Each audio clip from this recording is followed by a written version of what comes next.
Uh, Hello, everyone, and welcome to the final update from the 2022-2023 Regen trial at Align Farms. I'm joined today by Rhys and Kiri Roberts, and yeah, we'll get right into it. So yeah, what was your top learning, I guess, from the season? We'll start with you, Kiri.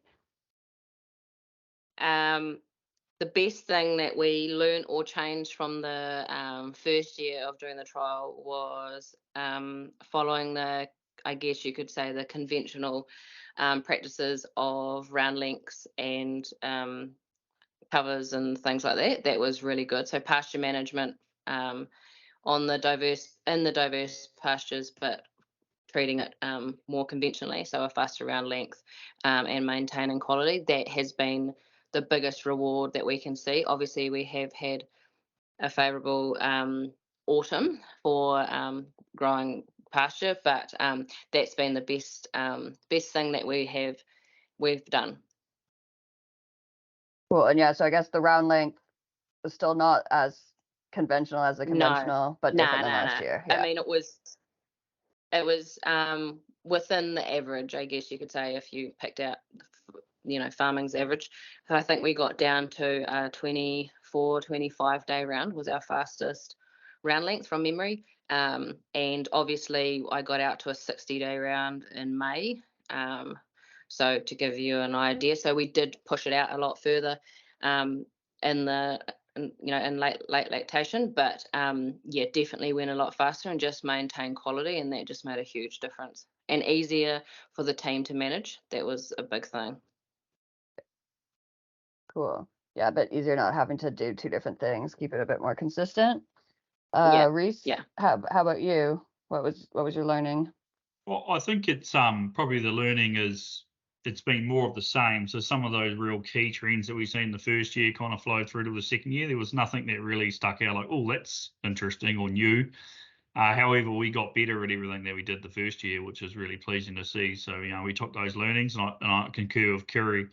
I think the key one is around pasture management, and I think pasture management, regardless of how you do it, it needs to be done well, and you need to learn and adapt and execute. So I think it's an area we can still improve on. However, I'm really impressed with where we've got to. So I think the learnings for me is definitely that it was a continuation, but we just got slightly better, which is good. So let's see where next year goes.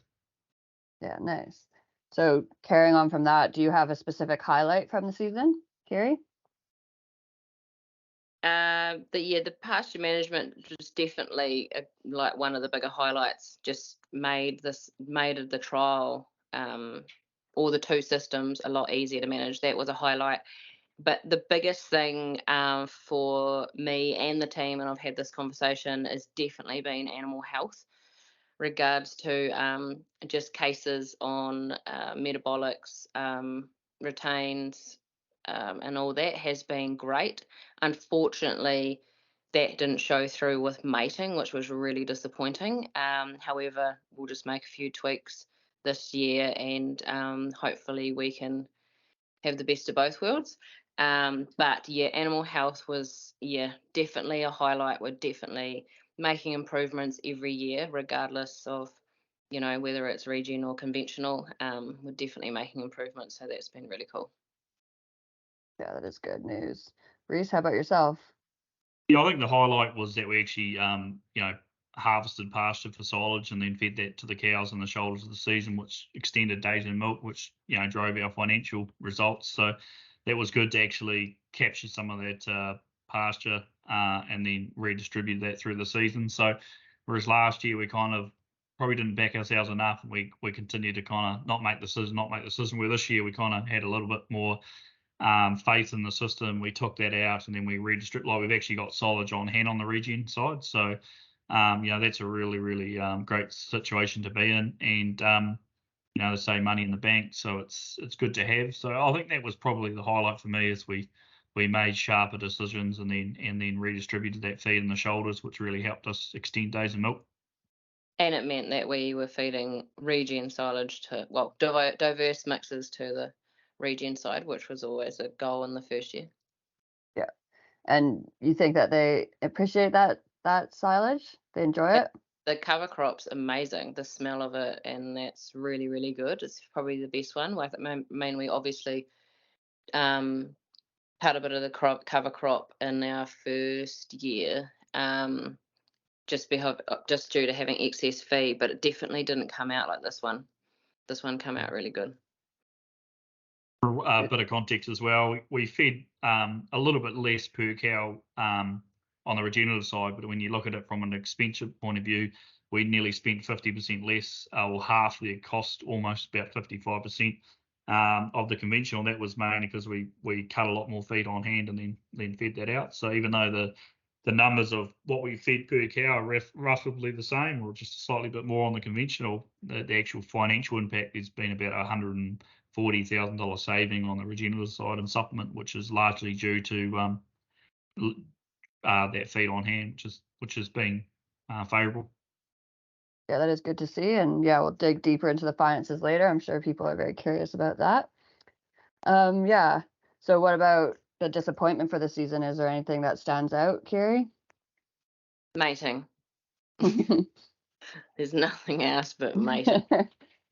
Yeah, that was horrific. That's was absolutely gutting. That was the way I thought that from an animal health perspective, we pretty much nailed it. Body condition was I was content with, I was happy with, but girls just didn't cycle, and yeah, so yeah, definitely going to put some plans in this season.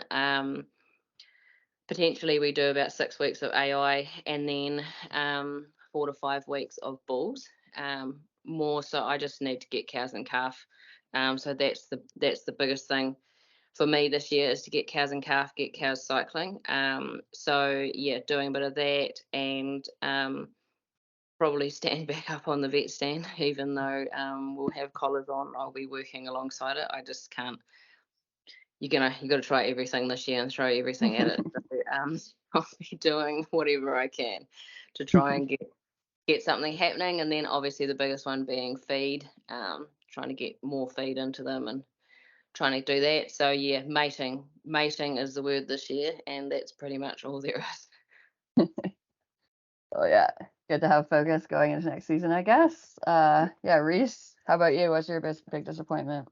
Yeah, it's pretty hard to go past mating. Was, as Kiri said, it was pretty tough. But I think some of the others that do stick out was, we put a lot of effort into extending round lengths and trying to push covers in and drive with a higher cover. Like, we've tried that nearly 3 years in a row now, and every year we've failed.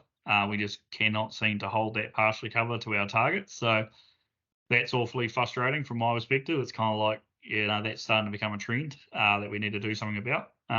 So that's probably one. And I guess, when I look back, it's a little bit of a disappointment is, in hindsight, we probably could have milked for another 10 days. We've had a fantastic, last 2 weeks in mid-Canterbury, and we kind of took the decision. Our covers were below targets, and, we probably dried the regenerative cows off maybe 10 days earlier than what we could have. And that's probably a disappointment from my, but that's hindsight. It's easy for me to say that now. At the time, we made the right decision on the day, but we definitely could have milked for longer. There's no doubt about that. Yeah, and pretty fair, probably on both sides of the operation, not just the regenerative side, but that we've got no feed on hand on the conventional, but there's still some feed on hand on the regenerative that we could have turned into milk if we knew what we knew today. So that's, you could argue that's a disappointment, but yeah, mating needs to improve. There's no doubt about that. So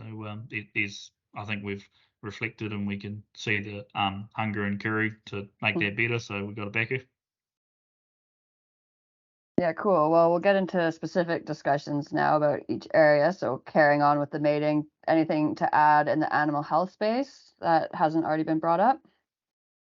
No. So the couple of things that we're focusing on this year, obviously we're wintering on grass. So in middle of April, we had a body condition score done, and I think that came out at 4.6. Correct me if I'm wrong, Claire. Yeah. And then I actually went on 10 and 7 due to the girls getting really sore walking. both sides. So I went on 10 and 7, and then mid-May I started to paint up everything, and I had planned to have a lighter early calving mob at wintering, and the massive difference a month did on 10 and 7 was huge for body condition. The girls just put on real good weight gain. I haven't actually done a body condition since the middle of April, but really happy with the girls, although you just have to be a little bit careful when you're wintering on grass that they don't get too fat. So that starts to make questions, especially in a year like everyone's speaking about is costs. So I guess the big thing for me and Kate from Vetting is what minerals do need to be going in and what minerals don't need to be going in, what we can, how can we save money and, not overspend in the bloods and doing things. That's a bit of a hot topic this year with animal health, trying to get that cost down per cow. But yeah, other than that, conditions really good, really happy with that. Blood levels come out reasonably okay. We did do a good jab of Sullivan LA, which did, there is a cost to Sullivan LA. It is quite a large cost, but it is a 12-month jab, and I am, from a mating perspective, from retains and things like that, Sullivan or selenium is really important. So we've done that, but that'll cut out us doing B12 selenium jabs at calving time and things like that. So just taking each month really as it comes, and making sure that we're spending money on what we actually need to be spending on and not just blanketing it, is probably where we're going to go this year. But currently really happy with the girls. Anything to add to that, Rhys? Yeah, I probably haven't assessed the data in any great detail to really give anything different, other than from what I do see on a day-to-day perspective is the cows are in great condition, so that's being managed really well. And I've been quite impressed, and I think it's something that as an industry we should look at adopting is Kiri and the team and Kate from Vetting started to do this body condition score, coat scoring, tail scoring, and dirtiness scoring, and kind of bringing that into a collective picture. And I think where I see, just in my small brain, I kind of think that's a really good way. Like you might have a cow that's at 4.5 heading towards 3.5, and you might have a cow at 4.5 heading to 5.5, and it's really hard to tell the difference between a cow at 4.5 is she going backwards or forwards. And I think by bringing in the coat and dirtiness and tails and different metrics, it gives us a better indication of whether that cow is healthy and heading forward or heading backwards. So I reckon that there was somewhere where we really started to see the regenerative cows, or the regeneratively grazed herd, starting to really step ahead of the conventional cows, which was good to see. So I think it's something that we should be looking at, across our wider business, if not the wider industry. To be fair, I think that was quite a good technique that I was quite impressed with. So other than that, sow count still needs to come down across the business, across these two, conventional and regen. That's still probably higher than we'd like, but I guess it goes back to mating. If we get more cows and calf, we have more voluntary culls on sow count, etc., etc. It's kind of gets things rolling. So animal health, I think, starts and finishes at mating, and we need to get reproductive right. Yeah, it'll be interesting to see how it goes after wintering on grass. That's a big change for the business. So it'll be, hopefully better results this mating season coming up. We'll make sure it's better results. So we'll move on to pasture and pasture management and everything that falls within that. Anything worth highlighting to interested listeners? Yeah, so pretty much just what we touched on before.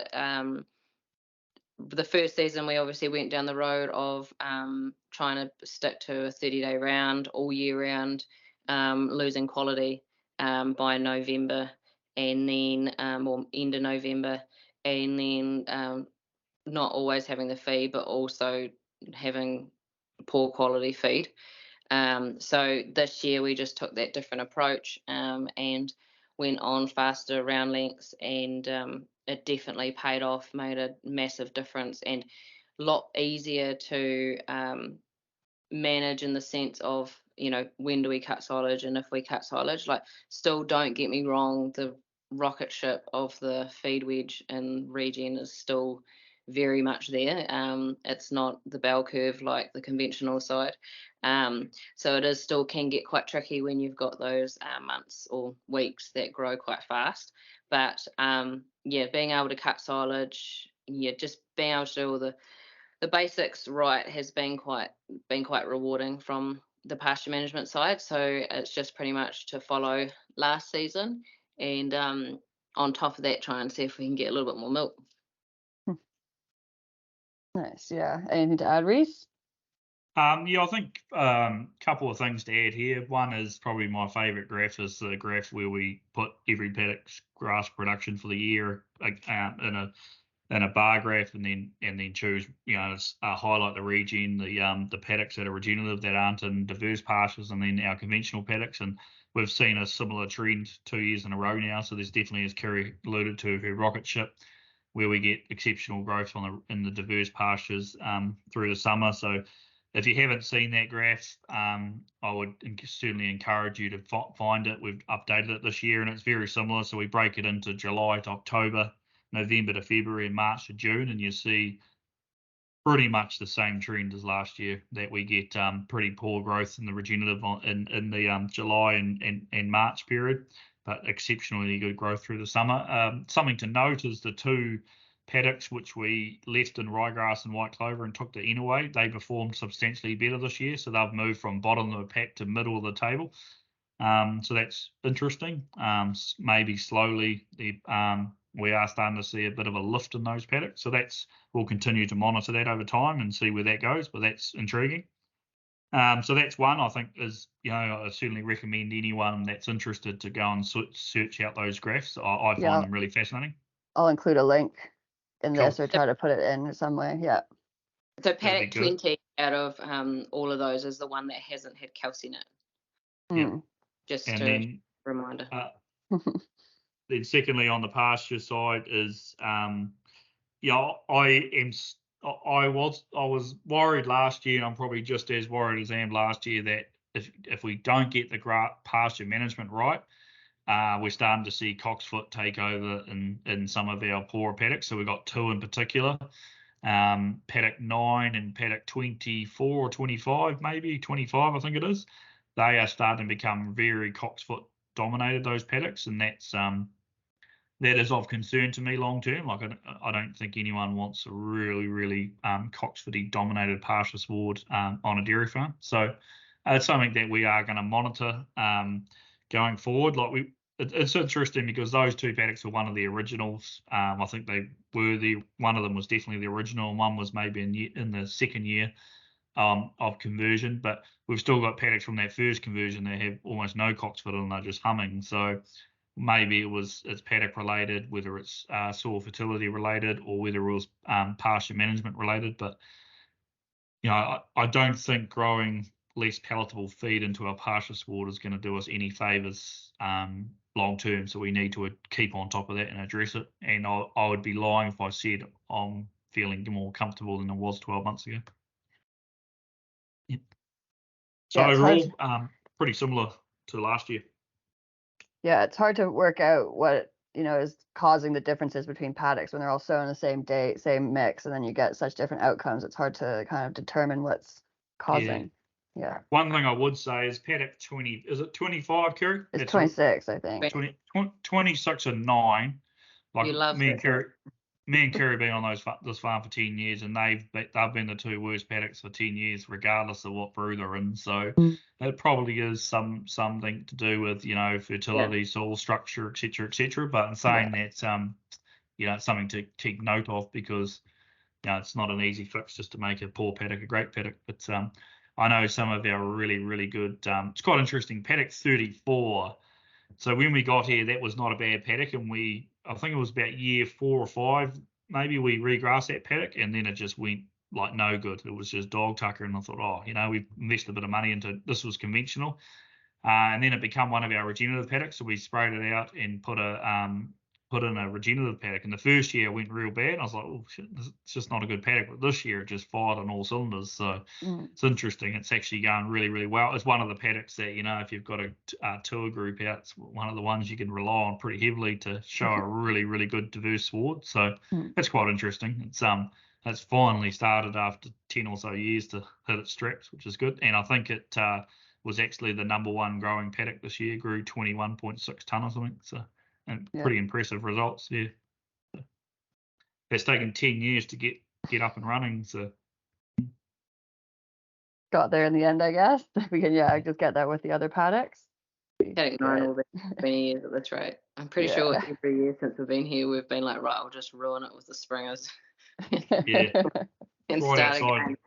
Cowshed, it gets penicillins in it, and it gets, it just never gets treated well. And but this year it fired on all cylinders, and I hand on heart believe it grew 21.6 tonne. Every time you went in there was just feed galore. It was just a good paddock. So it's finally hit its straps, which is good. Might be that carbon tester. Could be. Many factors, yeah. All right. And we've mentioned it a few times, but is there anything additional you'd like to say about the supplements? No, we did have a funny part of the season. I think everyone in Mid-Canterbury had it. Well, funny parts. December's still a struggle month for Mid-Canterbury in regards to feed. It just does not do anything, pretty much shuts up. I think we grow more grass in May than what we do in December. So, yeah, just still struggling for that. So just being a little bit more prepared for December this year so that we don't hit a lull pretty much. And if we can feed less supplement on the Regen side, that would be cool. But all it comes down to is heat, really. It'll be the first year, hopefully, that we're not in La Nina, so could be quite a different season for us. Hopefully. Yeah. Rhys, anything to add in supplement space? I'm excited for that El Nino for the dairy farms, not so much for our Mount Summers farm, but we'll deal with that later. That's this summer's problem. But probably no great surprise to me. Rant that I have most weeks is that we feed too much supplement and don't grow enough grass. So, but we've had that out plenty of times. But that's just the harsh reality of my views. But we need to get that supplement use down. Well, we need to grow more grass. So that's what we're focused on.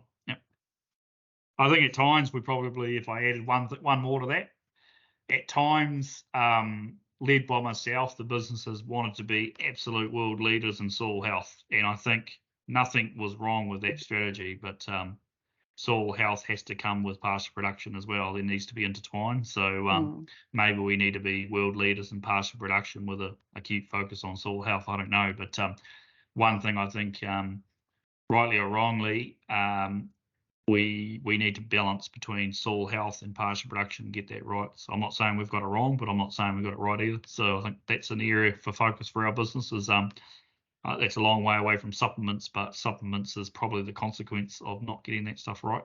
So, yeah, definitely. Is there anything that you want to say about the team? So obviously a massive difference with the team this year. Well, not so massive difference, but second time round, they kind of have a good idea on how it works, what we need to be doing, and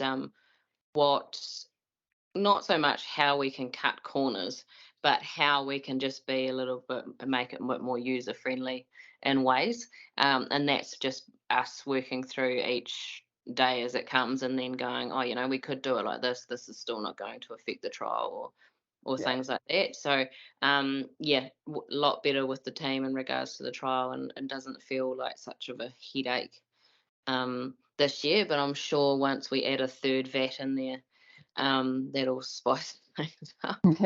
I have told them about it, but I don't think they really realise they have to go and give the 2,000 litres or whatever we get requested that day of milk. So another change coming their way. Yeah. That'll just drive them nuts when I add that bit in there. Yeah. But no, other than that, it's yeah, it seems it's our new norm now, and I'm not going to lie, we would happily go, go guns blazing somewhere in the middle and just, farm one system all over. But we need to keep this trial going. We've put this much effort into it now. You're going to be silly to stop it now. But yeah, there definitely is times where you're like, no, I know the sweet spot. Quite happy to, start going ahead. But yeah, no, it's been good. Team's been good and in good spirits, and everyone's had a lot of holidays. I'm pretty sure every team member's had a good 50-day of holidays. So I'm pretty sure they're good, good to go. Yeah, nice. Yeah, it's good that you guys were able to have learnings from last year and add some new efficiencies to the system, make it easier on everyone. Yeah. Yeah, we're still getting great results. How about you, Rhys? Anything that you observed that you'd like to add? Oh no, the team did a great job. I think, yeah, as you mentioned, they took the learnings. They've adapted a lot better this year to, to just accepting it for what it is and the value that they're adding to the industry and being proud of that. Like I know on the field day, the team were really proud to be part of Align Clearview, and they were at the front handing out pamphlets, and that was really good for me to see. Kiri has built a great team up that are really proud to be part of their business, and that's really good to see. It's a galvanised team. It's never easy, but I think another country calendar showcased that team well. That the importance of the team to our business, not only at the Clearview level, but at the Align Farms level. So it wasn't easy. The harsh reality is the first year wasn't easy. As simple as that. I don't think too many people had a lot of fun, me included. So this year's been a lot less hectic, and I guess we're a year older, a year wiser, and I guess we're doing it for the greater good. Like I think at times, I think we've matured in the reasons why we're doing it and why this is important to do, rather than and that's been quite important for the team to kind of just get into their groove now, and they see it for what it is. Worked a lot better this year, so hats off to Kiri and the team.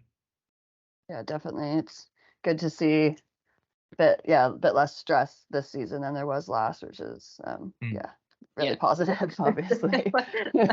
I don't think we'll be going back there. Yeah, it's good to try it once.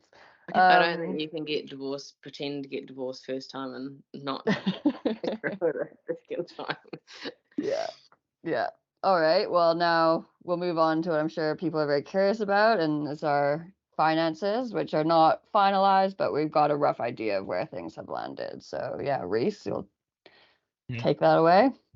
Yeah, I guess so finances, I think we've probably landed where we were forecasting back in December. We probably were a little bit we thought we might have been a little bit closer to bringing the two together. We've certainly closed the gap, no ends of doubt, which is really great. So we finished the season milk production wise 1589 on the conventional and 1300 on the Regen, so about an 18% reduction in production out the gate, which was a drop from about 23, 24 last year, which was good. So still work to do there. I think as I mentioned, we could have milked for a bit longer, which would have closed that gap up.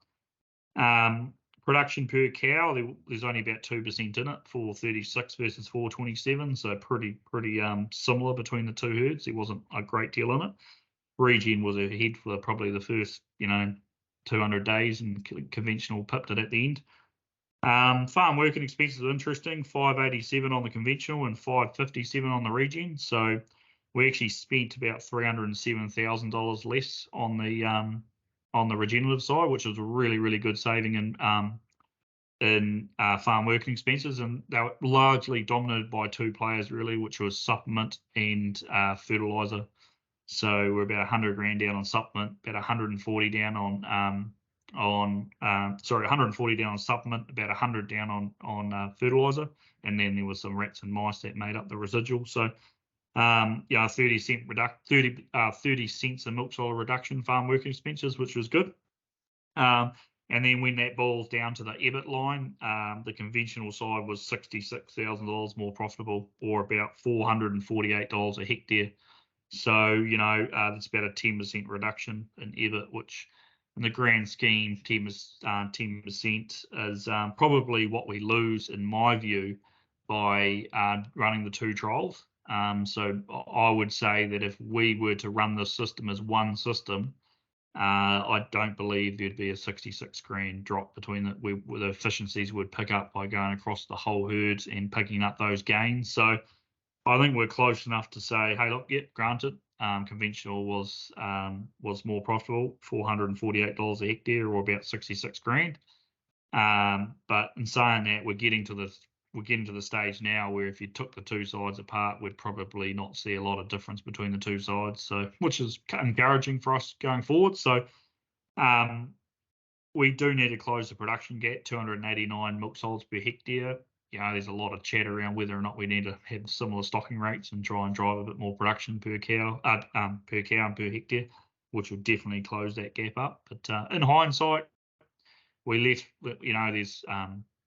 there's solids, there's milk in that solid stack out there that we probably could have turned into milk and closed that gap, but that is what it is. I'm really happy with the financial results of the business. The business as a whole, turned out about 4,300 a hectare of EBIT, so 4,562 on the conventional and 4,114 on the Regen, which is, not stellar results in any way, but we've had some really, really downward pressure on milk payout and some real upward pressure on inflation costs. So that's been a challenging season. So to pull out, overall profit of just on 700,000 across the business is pleasing from an EBIT perspective. So that's how we've landed. There's still a little bit of work to do just to get unders and overs and how stock sales are accounted for, which we may see a little bit of change there. But the guts of it, $448 a hectare per EBIT, which is just over 9%, which is good. So definitely closed the gap quite considerably on last year. We've almost halved our financial performance, which is good. So see what we can do next year. Yeah, that is great. It probably does show the importance of, you don't have to do record production to we were able to save $300,000 of costs, which we missed out on $370,000 of income, but we saved $300,000 in costs. So you'd have to look at, the impact on the farm system performance, etc. But don't get me wrong, I think 15.89 a hectare on the conventional side probably should be 16.89, and we need to get the Regen up to around 1,500 milk solids a hectare. So I'm still not content at 1,300 milk solids a hectare. We've got to get that to 14 or 15, in my opinion, just to really start making it competitive. Overall, a lot of people thought we'd be broke in 12 months. Well, we're now at year 3 and still not broke, so that's positive. We've made a profit 3 years in a row. Yeah, definitely fair results. We have room to improve, but definitely satisfied with where we're at currently. Yeah, we're closing the gap, which is a key thing, and that's across all metrics. And I think if I went back and said, you just don't know what you don't know, and it's all about continuous improvement, and that's whether you're a regenerative farmer, conventional farmer, a food producer, a farmer, whatever you want to call yourself, everything in life's about continuous improvement. And one thing that I've been really impressive is that we're getting better. We're not going the other way. We are trying hard to get this thing better, and that's on both sides of the prop. It's not just at Regen or not just conventional. It's across the wider business. So we're getting better slowly, which is good, and it's really encouraging for the future. Yeah, definitely.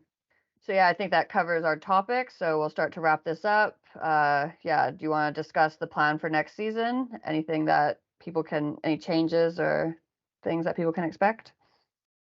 So not too many changes in regards to pasture management, day-to-day management, things like that, just so that we can maintain what we've been doing and try and get the last 10-20%, do better milk production, better pasture management, things like that. So the team already know what they need to be doing. It's just need to, do better at it.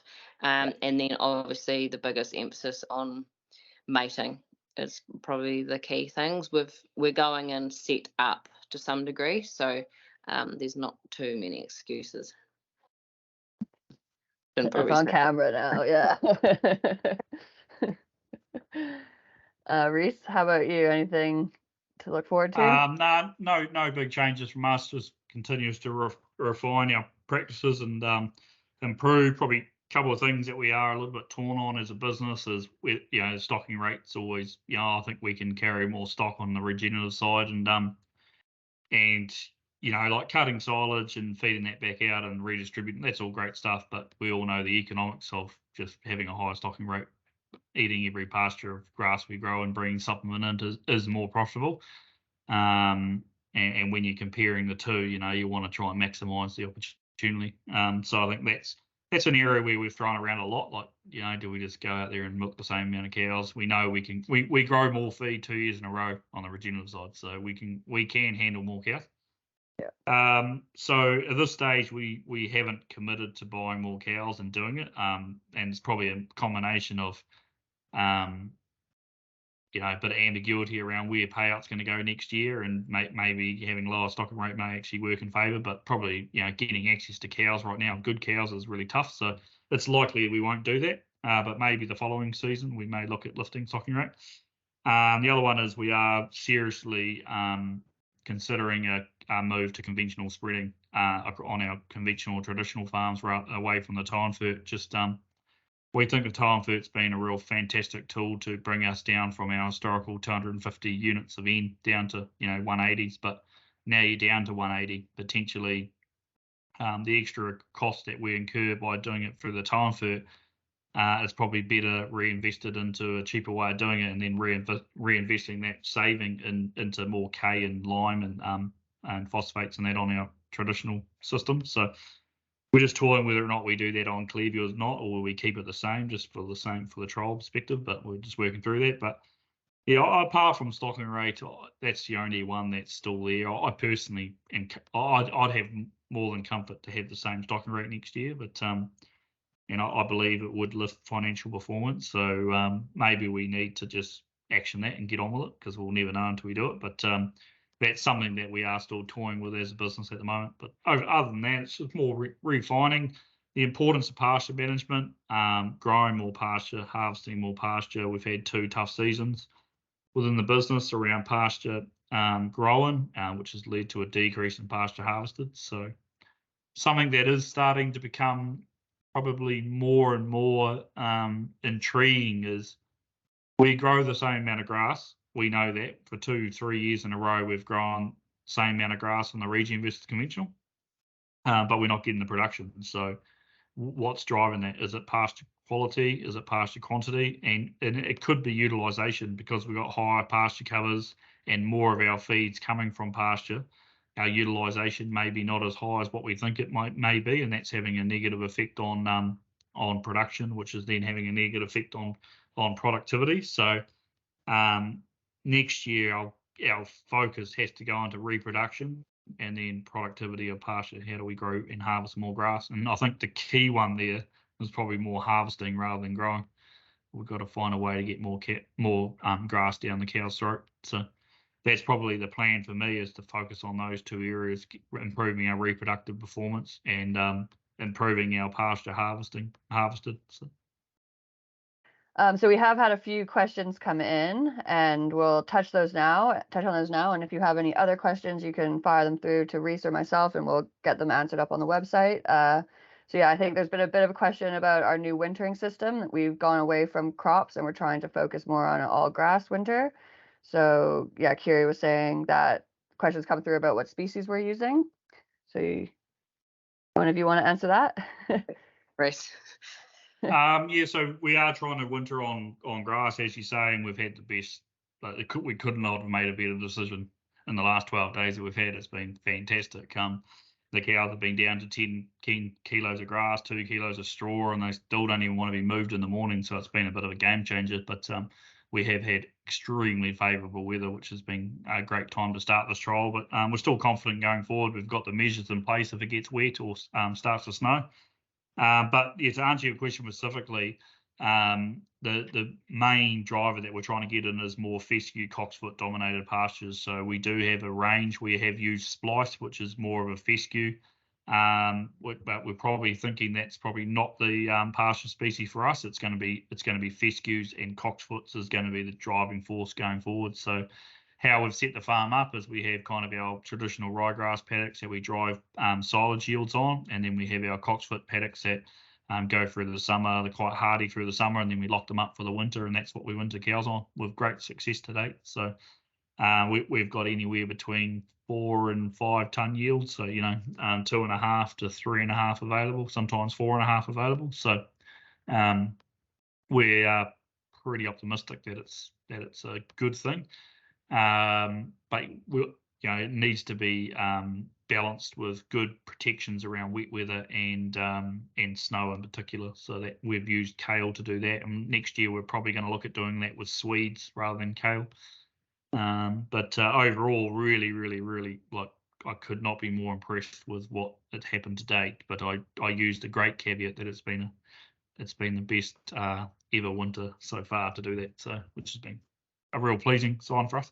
So cocksfoot and fescues, clovers, chicory, plantain, are kind of what's driving it along to. Yeah, pretty simple.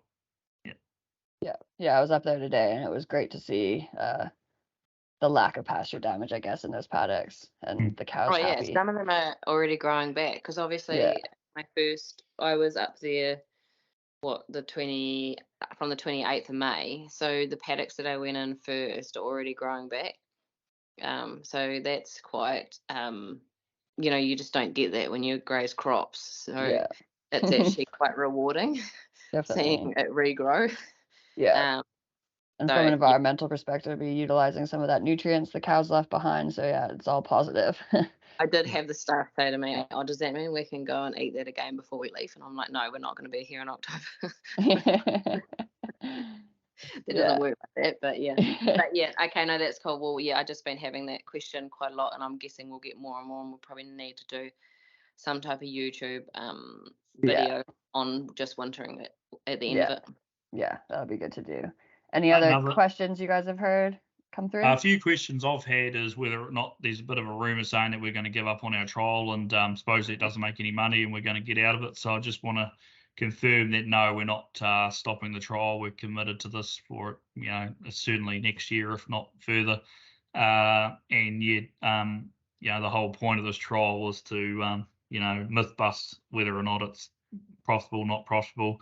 Whether or not it works from a farm operational perspective, and it's certainly a farm systems trial, and we are very encouraged by what we see. Like certainly there's been some challenges, no doubt about it, but we are committed to this trial and providing good data for our peers for a lot longer yet. So just to clarify that, a low payout won't break us, but what it will do is will really showcase the importance of managing our costs well. And that's one thing that we can do on the regenerative really well is manage our costs. So in all fairness, a low payout will probably make us more money on the regenerative, which is was not the reason why we'd get rid of the trial because of a low payout. It's probably the opposite. If it was a high payout, we might think about it. But so far, we're very much committed to this trial. Plus, we just went on Country Calendar and told them nationwide we're doing a trial. So you can't like 2 months later go, hold you to it. Job done. Yeah. Yeah. They're now very committed, and the team's committed. We've got the same team on. They're committed to it. I'm committed to it. And Claire and the team are committed to collect the data. So it's coming your way. We're not going anywhere. Yeah. Cool. Anything else to add? No, that's really the main one at the moment. All right. Well, yeah, we'll wrap this up then. And as I said, if you have any questions, fire them through to us and we'll address them either on our website or do another YouTube in a month or two. Thanks, everyone. Thank you. Cool. Thank you.